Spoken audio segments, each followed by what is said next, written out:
The suitcase had been sitting in a storage unit for so long that the zipper crumbled to rust dust the moment I pulled it. I was kneeling on the concrete floor of Unit 114, 3 months after my brother Ray's funeral, going through the last of his belongings the storage facility had been patiently, then less patiently, asking me to clear out. My daughter Patricia had offered more than once to hire a junk removal service and simply have the whole unit hauled away without either of us needing to sort through it personally. "Dad, it's mostly just old clothes and paperwork," she'd said, the third time she brought it up. "You don't need to torture yourself going through every box by hand. Let someone else deal with it." I hadn't been able to explain to her, in any way that fully made sense even to myself, why I needed to go through it personally rather than letting a stranger sort my brother's whole life into donation piles and dumpster loads without my ever laying eyes on any of it. So I'd driven out alone that Saturday morning, telling Patricia I was just checking on something, and spent 4 hours working through boxes of mismatched dishware, outdated tax documents, and clothing that still, faintly, carried Ray's particular smell of pipe tobacco and cedar aftershave. The storage unit itself was a modest 10 by 10 space, crowded with the accumulated, unglamorous evidence of a life lived carefully, and without much excess. A narrow bed frame Ray had apparently stopped using years before he passed. Boxes of paperback westerns he'd collected from library sales. A rusted toolbox containing exactly the kind of basic hand tools any competent homeowner keeps on hand for minor repairs. Nothing in the first 3 hours of sorting suggested anything beyond the ordinary remains of an ordinary, careful life, and I remember thinking, somewhere around the second hour, that Patricia's skepticism about the value of my Saturday might well have been justified after all. The suitcase was wedged behind a stack of paint cans in the back corner, an old brown hardshell case that looked like it hadn't been opened since sometime in the previous century. When I finally worked the rusted latches loose, expecting nothing more than musty old clothes, I found instead a small collection of personal items Ray had apparently kept separate and protected from everything else in that unit. A handful of photographs, a stack of letters bound with string and tucked into a torn seam in the case's lining, a single lottery ticket, its paper yellowed and brittle, dated for a drawing in the autumn of 1987. I sat on the concrete floor for a long time, holding a 37-year-old lottery ticket that had somehow survived, untouched and unspent, through nearly 4 decades of my brother's quiet, unremarkable life. My name is Gerry Hutchins. Everyone calls me Gerry. I'm 69 years old, and until that Saturday morning in a rented storage unit, I believed I understood the shape of my brother's life well enough, even through the long, distant stretch of years we'd spent barely speaking to each other. I didn't know yet that a single scrap of paper was about to explain 37 years of silence I'd never once managed to understand. If you've ever found something that made you question everything you thought you knew about someone you loved, hit subscribe and drop a like before we go on. You're not going to want to miss where this story goes. I should explain Ray and the year 1987 before I explain the ticket. Ray was 3 years older than me, the kind of older brother who spent most of our childhood alternating between fierce protectiveness and the particular casual cruelty older siblings sometimes inflict without fully meaning to. We grew up in a modest house on the edge of town, our father working long shifts at the regional steel plant, our mother stretching a tight household budget with the kind of quiet competence neither Ray nor I fully appreciated until we were old enough to attempt managing households of our own. Our father, Walter, worked the plant floor for nearly 30 years, through 2 extended layoffs and a near closure in the early 70s that put the whole family through 18 months of genuine, grinding uncertainty about whether we'd keep the house at all. Ray was old enough during that stretch to understand exactly what was happening, old enough to notice our mother quietly returning items at the grocery store checkout when the total ran higher than she'd budgeted for, old enough to overhear our parents' late-night conversations about which bills could wait another month and which couldn't. I was young enough, 3 years behind him, to be mostly shielded from the worst of it, which meant Ray carried a weight during those years that I never fully understood the size of until much later. Our father's heart gave out when Ray and I were both in our 20s. A sudden, unexpected failure the doctors attributed partly to genetics and partly, more quietly, to 3 decades of accumulated stress that had worn down his cardiovascular system faster than it should have. Ray took the loss hard, harder than I did at the time, though I understand now that some of what looked like ordinary grief was actually the beginning of something he carried privately for the rest of his own life, a conviction, never fully spoken aloud until the letter I'd eventually find in his suitcase, that money and the stress surrounding it had quietly killed our father, one worried sleepless night at a time.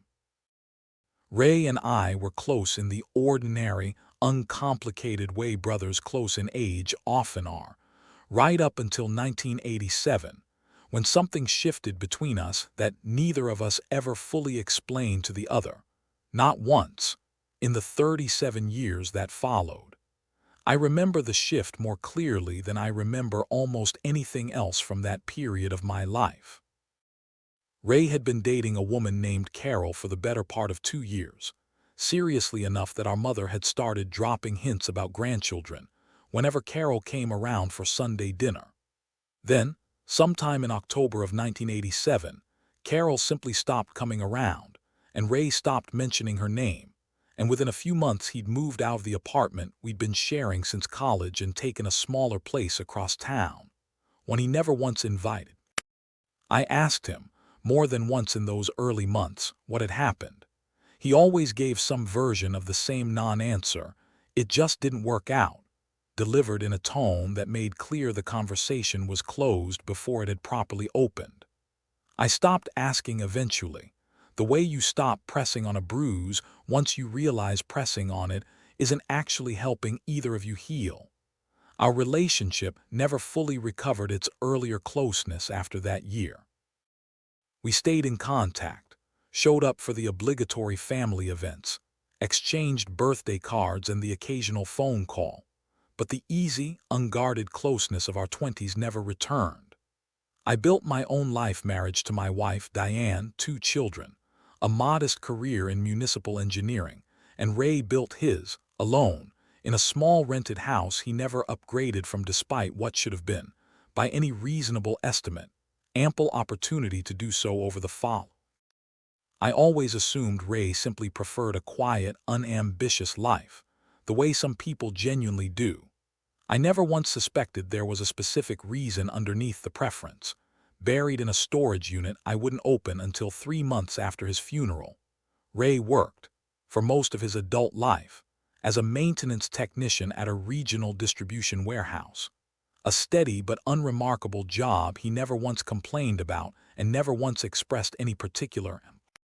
Looking back now, I understand that steadiness differently than I did at the time, not the contented modesty of a man genuinely satisfied with simple work, but the deliberate, careful smallness of a man who'd convinced himself that staying beneath any notice was the safest way to live, the surest way to avoid ever again facing a decision with stakes large enough to genuinely frighten him. He never married after Carol. He dated occasionally, over the decades, women I'd meet briefly at family gatherings and then never see again after a few months, relationships that seemed, in retrospect, to follow a consistent pattern of warmth followed by a gradual, unexplained withdrawal, the same pattern that had ended things with Carol in the first place. I used to assume Ray simply hadn't found the right person. I understand now that the pattern had less to do with any of the women themselves, and everything to do with a fear he'd never once found a way to set down. Diane passed 8 years ago, and Ray showed up for the funeral, quiet and supportive in the particular understated way that had defined most of our adult relationship present. Reliable, but never quite fully inside the emotional core of whatever was happening. I remember being grateful for his presence, and at the same time, aware of a distance between us that I couldn't fully name, the kind of distance that exists between two people who love each other but have long since stopped knowing the actual texture of each other's daily lives. Ray's own health began declining about 2 years before he passed, a slow accumulation of cardiac issues he mentioned to me only in the vaguest possible terms during our increasingly infrequent. I offered more than once to drive out and help him with appointments, with groceries, with the ordinary logistics of managing a failing body alone in a small rented house. He always declined, gently but firmly, the same tone he'd used decades earlier to close the conversation about Carol. He died in his sleep, according to the coroner's report, sometime in early spring, discovered 2 days later by a neighbor who'd noticed his newspapers accumulating on the front step. I've spent a fair amount of time since then sitting with the particular grief of losing someone I'd been quietly losing, in smaller ways, for nearly 4 decades before his actual death finally made the distance permanent. My own children, Patricia and Mark, had a complicated relationship with their Uncle Ray, growing up fond of him in the distant way children are fond of relatives who show up occasionally with modest gifts and modest conversation, but never particularly close, since Ray had never made much effort to be a consistent presence in their lives, the way some uncles do. Patricia, in particular, had grown increasingly impatient with what she saw as my excessive, somewhat sentimental attachment to sorting through Ray's belongings personally, rather than simply hiring someone to handle the practical logistics of an estate that, by every outward appearance, held nothing of significant value. "I just don't understand why you're spending your Saturdays in a storage unit," she told me, the week before I found the suitcase. "It's not going to bring him back. And from what you've described, there's nothing in there worth this much of your time." I didn't have a good answer for her at the time, beyond a vague sense that I owed my brother something more careful than a stranger's efficient disposal of his life's remaining physical evidence.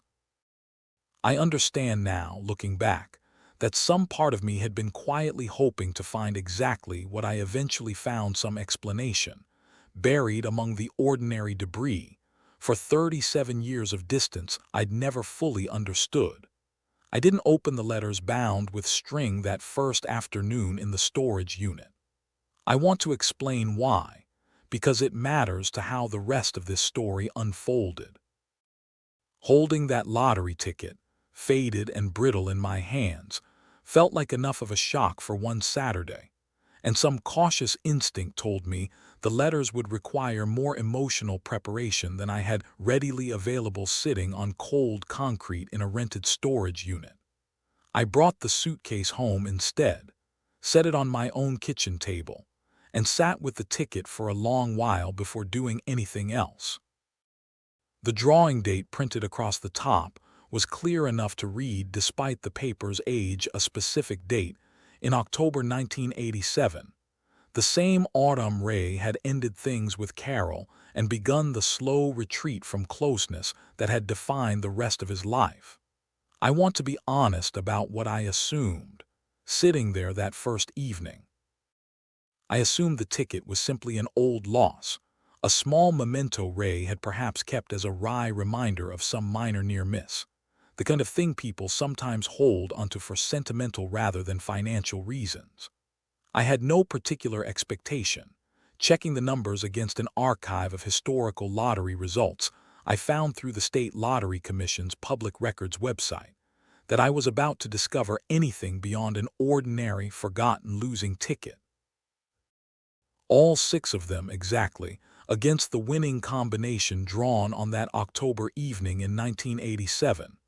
I sat at my kitchen table for a long time after that, checking and rechecking the numbers, certain I'd made some error in reading either the ticket or the archived results.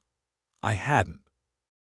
My brother had purchased, and apparently never cashed, a winning lottery ticket for a jackpot that the archived records listed at just over $9 million, adjusted for the specific payout structure of that era's state lottery rules. I drove to the public library the following day, needing something more substantial than a single online archive to confirm what I'd found, and spent the better part of an afternoon working through microfilm reels of the local newspaper's archives from that October. The reference librarian, a patient woman named Susan, helping me locate the right rolls once I explained, haltingly, what I was actually looking for. The newspaper coverage from that week was exactly what I'd hoped to find: a front-page article, 3 days after the drawing, noting that the State Lottery Commission had confirmed a winning ticket had been sold at a gas station on the outskirts of town, the same gas station Ray had worked near during those years, the winner still unidentified as of the article's printing. A follow-up piece, printed nearly 2 weeks later, mentioned that the winner still hadn't come forward, speculating, in the mildly sensational tone local papers sometimes adopt for stories like this, about whether the ticket had simply been lost or discarded by someone unaware of what they'd actually purchased. I sat in that library reading room with printouts of both articles spread across the table in front of me, understanding, for the first time with full certainty, that my brother had known exactly what he was sitting on, watching the local paper speculate about his own anonymous fortune, and had chosen, deliberately, to let the speculation simply fade into old news rather than ever stepping forward to claim it. I called my son, Mark, that evening, needing to talk through what I'd found with someone before I let myself sit with it alone any longer. "Dad, are you sure the numbers actually match?" Mark asked, the particular careful disbelief of someone trying not to get ahead of a story that still sounded on its surface too strange to be entirely true. "I checked 3 separate times," I told him. Library archive, State Commission's online database, and the actual newspaper coverage from that week. "It's real, Mark. Your uncle won $9 million in 1987 and never told a living soul. Can you still claim it?" he asked, and I heard underneath the question the same instinctive hope I'd carried myself before I'd made the actual phone call to confirm the answer. "I don't know yet," I admitted. "I'm calling the Lottery Commission tomorrow morning to—" I don't want to get either of our hopes up until I know the actual answer. I called the State Lottery Commission's customer service line the following Monday morning, less out of any real hope that 37 years had somehow left the claim window open, and more out of a simple, urgent need to understand exactly what I was looking at. The representative, a patient woman named Denise, confirmed what I'd already begun to suspect from my own research the previous evening. "I'm sorry to tell you this, Mr. Hutchins," she said, "but winning tickets in this state have to be claimed within 1 year of the drawing date. After that window closes, the ticket becomes permanently void, and the unclaimed prize funds get redistributed back into the state's education and lottery reserve accounts. There's no exception process for tickets found decades later, regardless of the circumstances. I'm genuinely sorry. I know that's not the answer you were hoping for." "I understand," I told her, and found, saying it out loud, that some part of me had already fully expected this answer before I ever picked up the phone. "I appreciate you confirming it plainly rather than leaving me to wonder." "Can I ask," Denise said, her professional tone softening slightly, "how you came to find a ticket that old? We don't get calls like this often, Most unclaimed prizes from that era were simply lost or thrown away decades ago. Finding one still intact, with the numbers actually confirmed as a winner, is genuinely unusual. "It belonged to my brother," I said. "He passed away a few months ago. I found it going through his things." "I'm sorry for your loss," she said, and I could hear in the small pause that followed that she meant it beyond mere scripted courtesy. For what it's worth, situations like this aren't as rare as you might think, even if the specific details usually differ. People hold onto tickets for all kinds of reasons that only make sense from the inside. I've worked this job long enough to stop being surprised by any of them.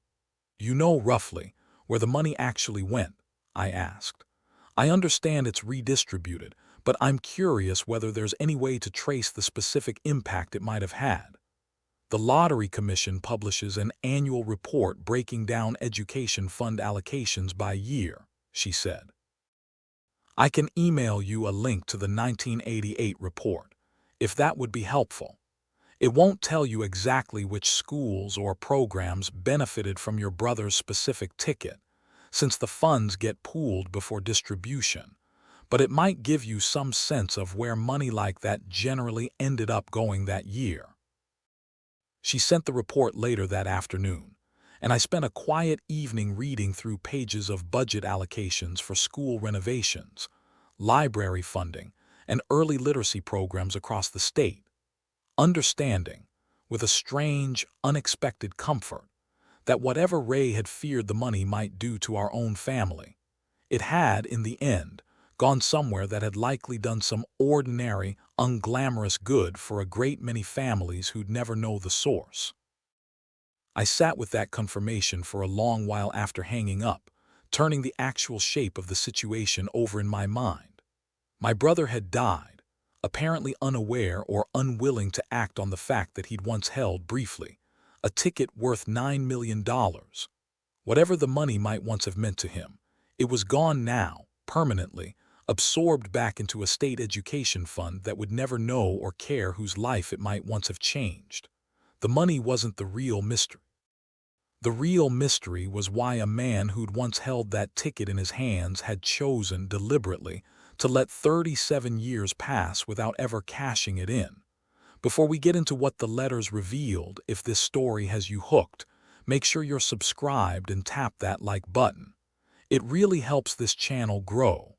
Now, back to the story.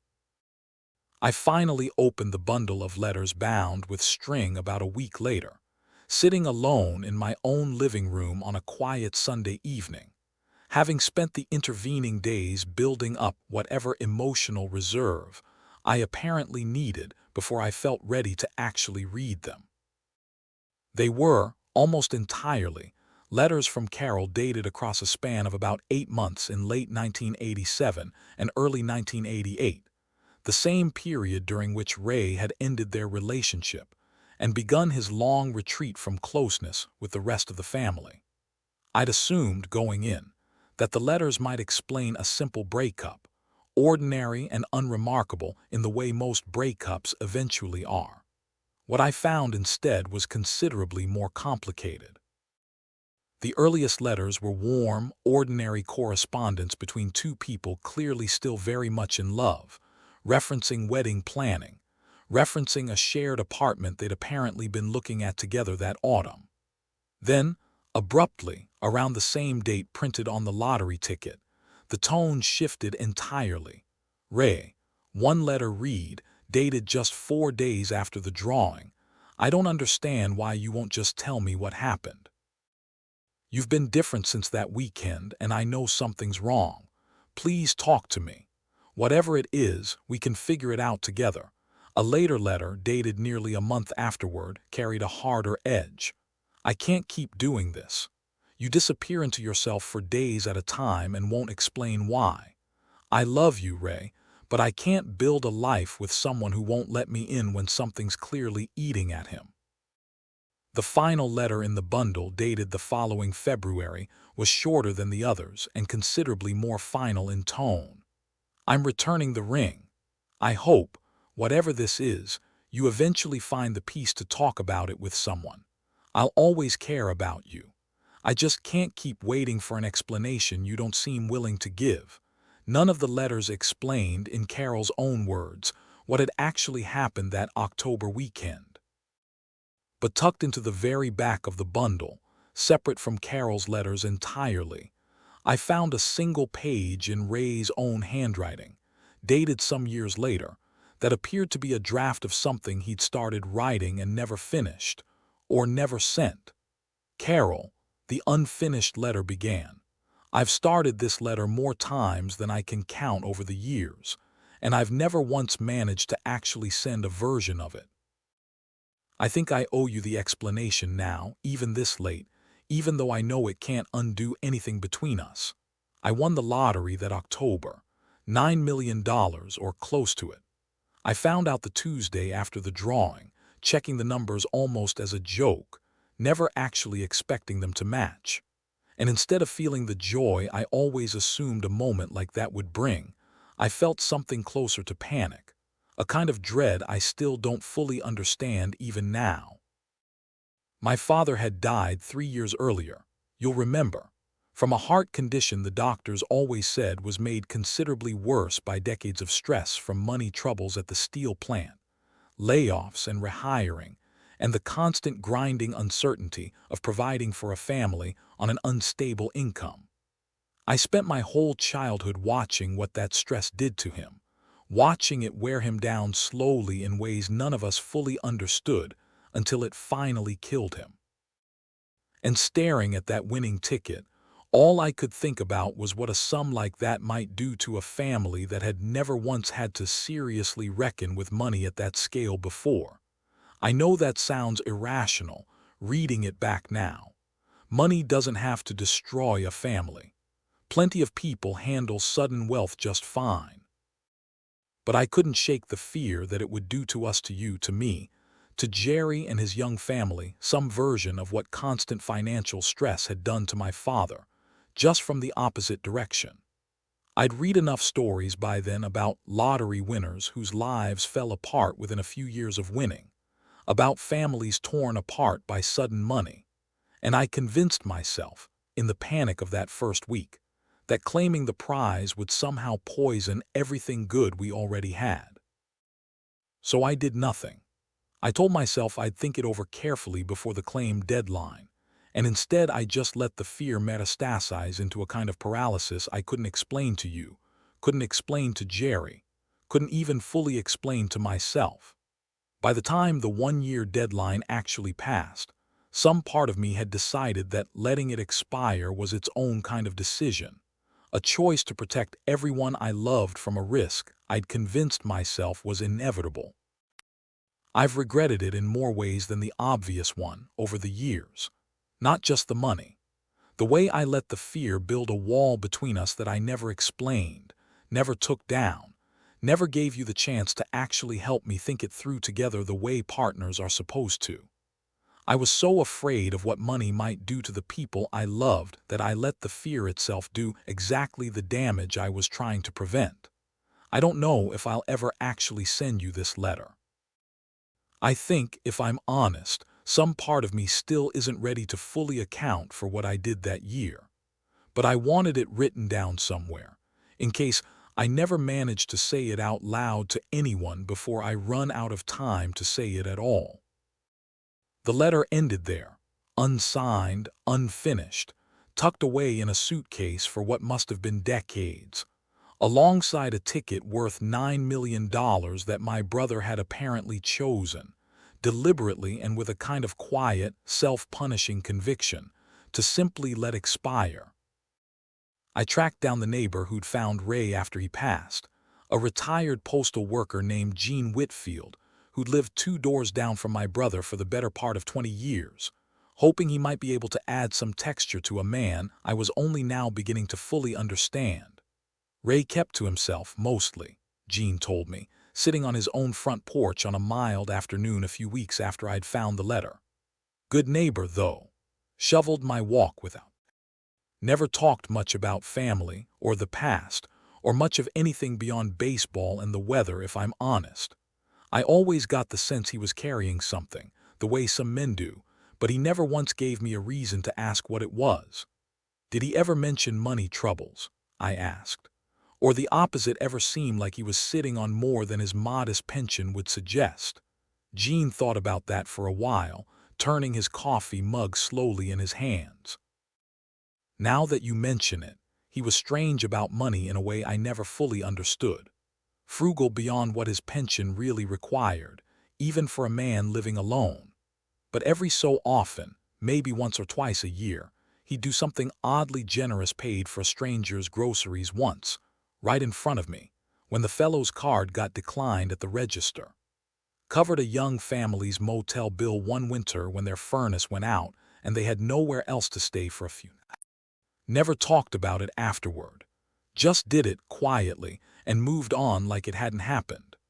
I sat with that for a long moment, turning over a new understanding of my brother that hadn't been fully visible in either the letters or the unfinished apology. Ray hadn't simply hoarded the fear and let it calcify into total withdrawal. He'd apparently found small, anonymous ways to let some fraction of what he believed the money might have done for people actually happen anyway. In modest, controlled doses, he could manage without ever risking the larger, more permanent transformation he'd convinced himself to fear. That sounds like him, in a way I'm only now starting to understand, I told Gene. Thank you for telling me. It helps, more than you probably realize.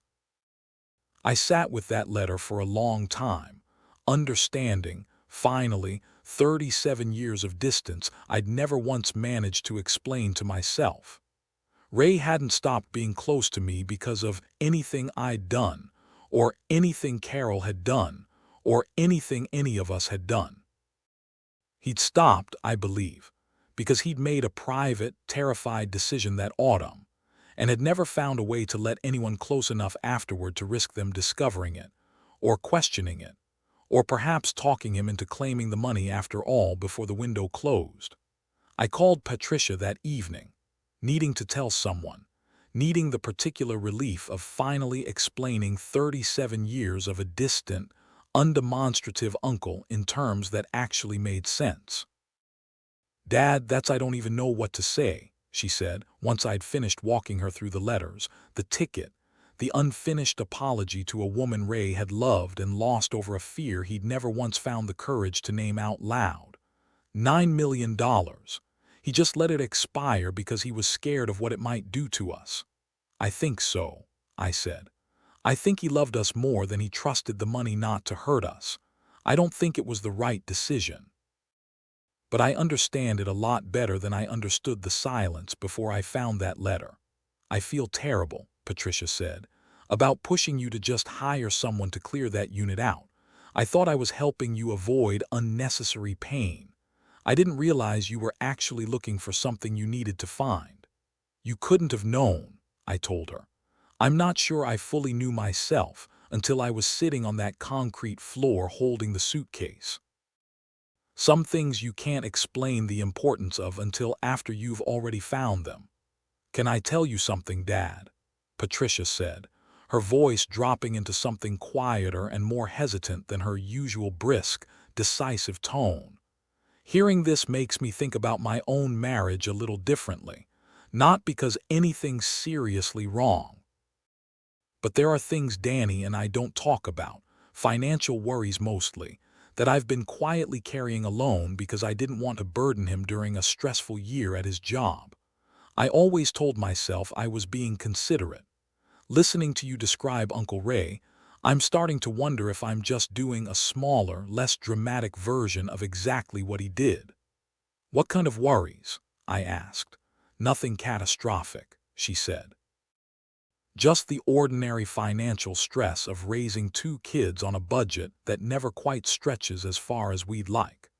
I've been managing most of it quietly, telling myself it's easier than adding to Danny's stress.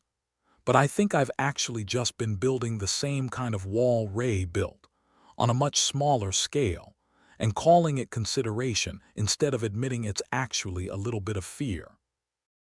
"I don't think you're required to tell me the details," I said, "but I gently suggest telling Danny. Whatever you're protecting him from by staying quiet is probably smaller than what the silence itself eventually costs, if Ray's story is any kind of a guide. I think you're right, she said. I'm going to talk to him this weekend. Thank you for this, Dad. In a strange way, I think Uncle Ray just helped save my marriage from a smaller version of what happened to his own life, decades after he's gone. I want to pause here, because I think this is the part of the story people misunderstand most easily. I wasn't angry at Ray, sitting with that letter, the way I might have expected to feel if you'd asked me, hypothetically, how I'd react to learning my brother had quietly let $9 million expire out of an irrational fear. What I felt instead was something closer to grief compounded on grief, not just the loss of my brother himself, but the loss of 37 years we might have spent close to each other, if only he'd found some way to let the fear be spoken instead of silently, permanently acted upon. I think about my own children often, in the months since finding that letter, and about the particular danger of letting any fear, however well-intentioned, build walls I never bother explaining to the people on the other side of them. Ray's fear wasn't irrational in its origin. Watching our father worn down by money troubles was a genuinely formative, genuinely painful thing to witness as a young man. But the fear, left unspoken and unexamined, did exactly the damage he'd been trying to prevent, just through an entirely different mechanism than the one he'd been afraid of. I keep thinking about what Uncle Ray wrote, Patricia told me, a few weeks after I'd shared the letter with her, sitting on my back porch on an ordinary Sunday evening. About being so afraid of what money might do to the people he loved that he let the fear itself do the damage instead. I don't think that's just a lesson about money, Dad. I think it's a lesson about literally anything you're scared to say out loud to the people who actually care about you. I've been thinking the same thing, I admitted. I don't know that I've always been much better about it than Ray was. I think I've spent plenty of years assuming you and Mark understood things about me I never actually bothered explaining clearly. Like what? She asked. Like why I needed to go through that storage unit myself, I said. I didn't fully know the answer myself at the time. I just knew I owed your uncle something more careful than letting a stranger dispose of his life without any of us actually looking at it first. I think some part of me already suspected there was something in there worth finding, even before I found it. I drove out to Carol's last known address a few weeks later, found through an old holiday card tucked into Ray's letters that listed a return address from a small town about 90 minutes away. I wasn't entirely certain, making that drive, whether she was even still alive, whether she still lived at that address after nearly 4 decades, whether showing up unannounced with an unfinished letter from a man who'd broken her heart in 1987 was a kindness, or simply reopening a wound she'd long since finished healing from on her own. She answered the door herself, considerably older than the photographs in Ray's suitcase, but unmistakably the same woman, and I watched recognition slowly surface on her face once I explained who I was. Gerry, she said. Ray's brother. I haven't heard that name in goodness, it's been decades.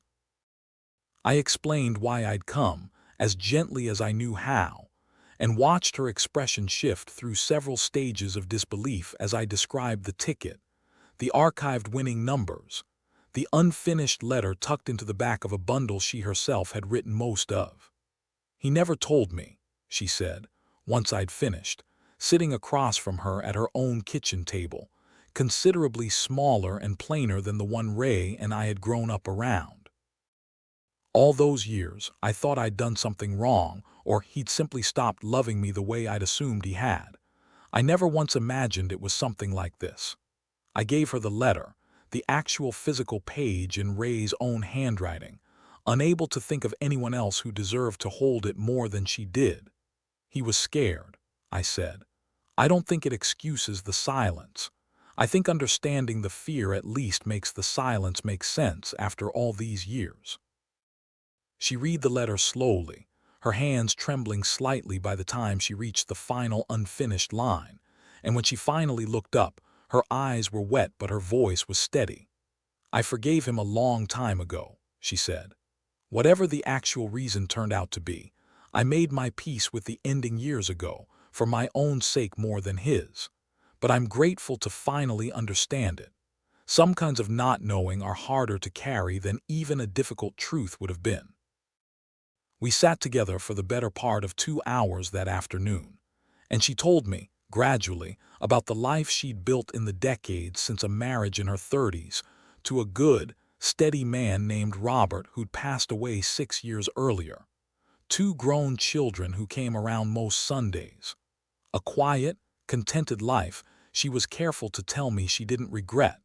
Whatever might have happened if Ray had made a different choice that October. "I don't want you to think I spent 37 years pining over what might have been," she said. "I built a genuinely happy life, Gerry. Robert was a wonderful husband, and I don't say that just to be polite. But there was always a small, unanswered question sitting underneath everything else, about what actually happened that autumn, why the man I loved simply vanished into himself without explanation. I think I'll sleep easier now, having an actual answer, even a sad one, instead of just an absence where an answer should have been."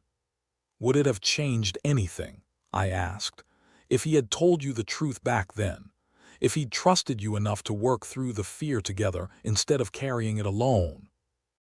She considered the question for a long moment, staring out her kitchen window at a small, well-tended garden that reminded me, with a small ache, of Ray's own reluctant attempts at yard work over the years. "I'd like to think so," she said. "I loved him enough back then to have tried to talk him through it. Whether I'd have succeeded, I genuinely don't know. Fear like that doesn't always yield to love, even sincere love.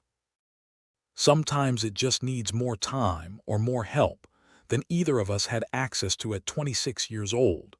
I don't blame myself for not being enough to fix it. I've made my peace with that too over the years. I think about Ray often now, more often, honestly, than I did in the years right before he passed, when our relationship had settled into the distant, low-frequency contact that had defined most of our adult lives. I don't think the money would have changed our family for the worse, the way Ray feared it might. But I understand now that fear rarely operates on the same logic as fact, and that a man carrying enough grief from watching his own father worn down by money's absence might genuinely, sincerely convince himself that money's sudden presence posed an equal and opposite danger. I had the unfinished letter professionally preserved, framed alongside a copy of the expired ticket, and it hangs now in my own living room, not as a monument to 9 million lost dollars, but as a reminder of something I think matters considerably more than any sum of money ever could, that the things we're most afraid to say out loud to the people we love are usually, in the end, far more dangerous kept silent than spoken. Mark stopped by one evening not long after I'd hung the framed letter, standing in front of it for a long while before saying anything. "I've been thinking about this a lot," he finally said. "About Uncle Ray being scared enough of what money might do that he let $9 million just evaporate rather than risk it. I don't think I've ever been scared of anything that specific, but I think I've got my own version of the same instinct, if I'm honest." "What's your version?" I asked. "Being scared to tell you and Patricia when things aren't going well," he admitted.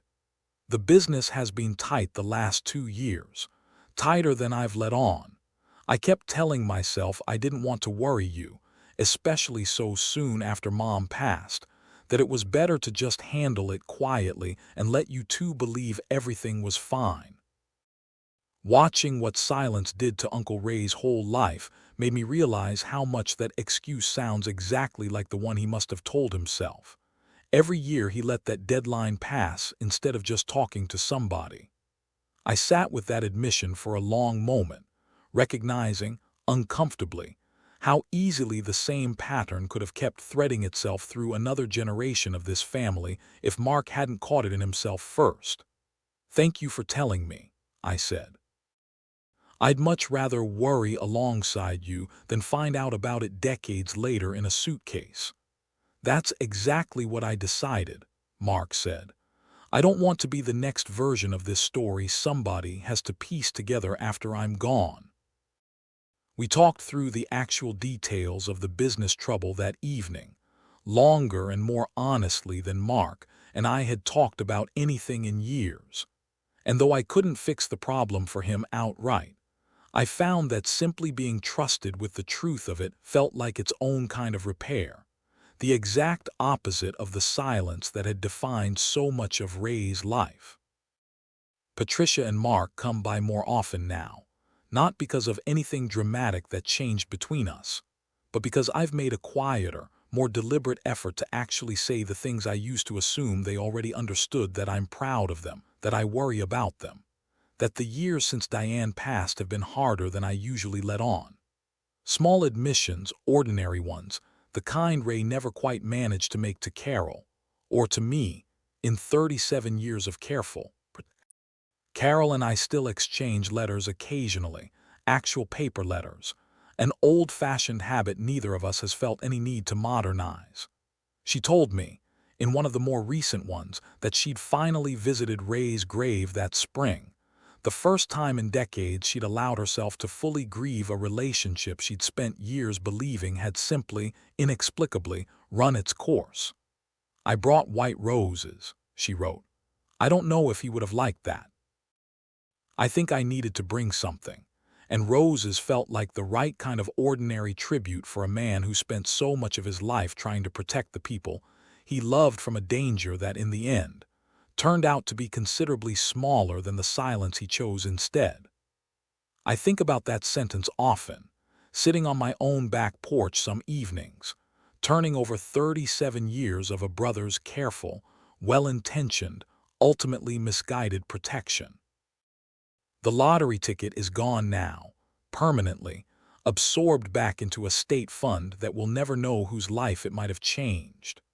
But the letter survived, and the truth survived along with it, and I've come to believe, watching Patricia and Mark visit more often now, actually talking through the things we used to leave carefully unspoken, that the truth turned out to be worth considerably more than $9 million ever could have been.